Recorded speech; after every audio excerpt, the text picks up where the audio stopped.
Assalamualaikum warahmatullahi wabarakatuh. Selamat datang kembali kawan, bersama saya Mohtar Sahroni. Hari ini saya berkunjung di kebun milik tetangga saya. Beliau lagi melakukan proses irigasi kawan. Ini adalah tanaman yang berada di kebun, bukan di persawahan. Kalau di persawahan biasanya proses irigasi bisa dilakukan menggunakan air sungai atau juga air yang berada di sumur menggunakan desel. Di sini kebun milik teman saya ini, tanaman ini katanya seluas kurang lebih 8.000 meter, atau di sini orang menyebutnya satu bahu. Satu bahu itu 8.000 meter, kurang lebih seperti itu. Di sini adalah tanaman semi naungan kawan. Pohonnya di sini mayoritas pohon kelapa, itu lihat, pohon kelapa, mayoritas kelapa lah. Di sini juga ada namanya pohon waru dan ada beberapa tanaman lainnya seperti pohon bayur, dan mayoritas di sini adalah pohon kelapa. Walaupun di kebun kawan sebenarnya bisa ditanami pepaya, syaratnya adalah ada sinar matahari masuk dan bisa mengenai tanaman pepaya, karena sinar matahari itu digunakan untuk proses fotosintesis, dan proses fotosintesis adalah proses di mana tanaman ini mengolah makanan yang didapatkan oleh akar yang berada di daun dengan menggunakan sinar matahari. Kalau kita melihat tanaman pepaya di sini, alhamdulillah lah kawan. Walaupun buahnya tidak banyak, tetapi masih bisa disyukuri oleh yang punya, yaitu apa? Tanaman ini terbebas dari bakteri Erwinia. Tanaman ini masih aman dari bakteri Erwinia. Kenapa bisa seperti itu? Dapat kita garis bawahi kawan. Yang pertama, pengalaman saya berkeliling pada tanaman pepaya, perbandingan antara tanaman di kebun dengan yang berada di persawahan itu rata-rata lebih aman berada di kebun. Dikarenakan apa?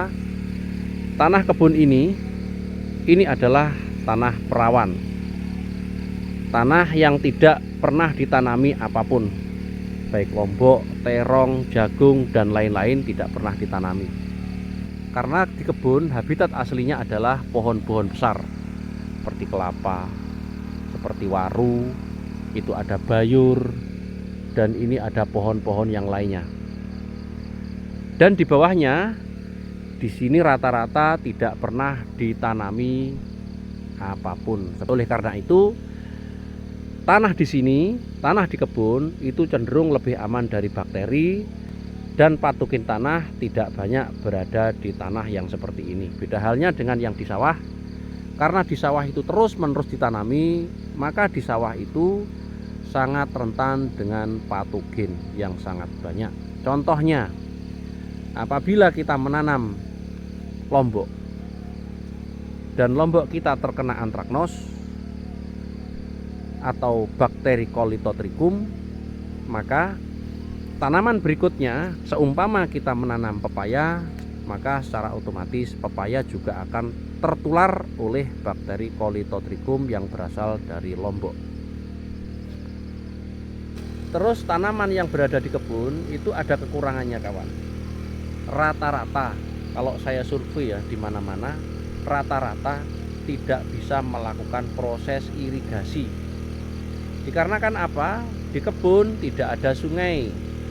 Solusinya adalah harus membuat sumur. Sumur adalah solusi terbaik apabila terjadi kemarau panjang. Saat ini bulan 9 kawan, dan kemarau panjang biasanya terjadi antara bulan 5, 6, 7, 8, 9, 10. Jadi 6 bulan itu rata-rata adalah kemarau panjang.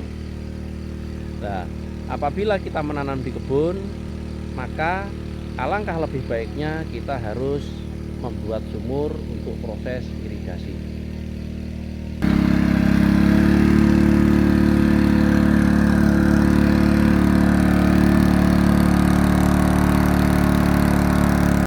Oke kawan-kawanku semuanya, terima kasih sudah menonton. Bagi teman-temanku yang belum subscribe, jangan lupa subscribe ya kawan. Dan bagi teman-temanku yang sudah subscribe, saya ucapkan banyak-banyak terima kasih.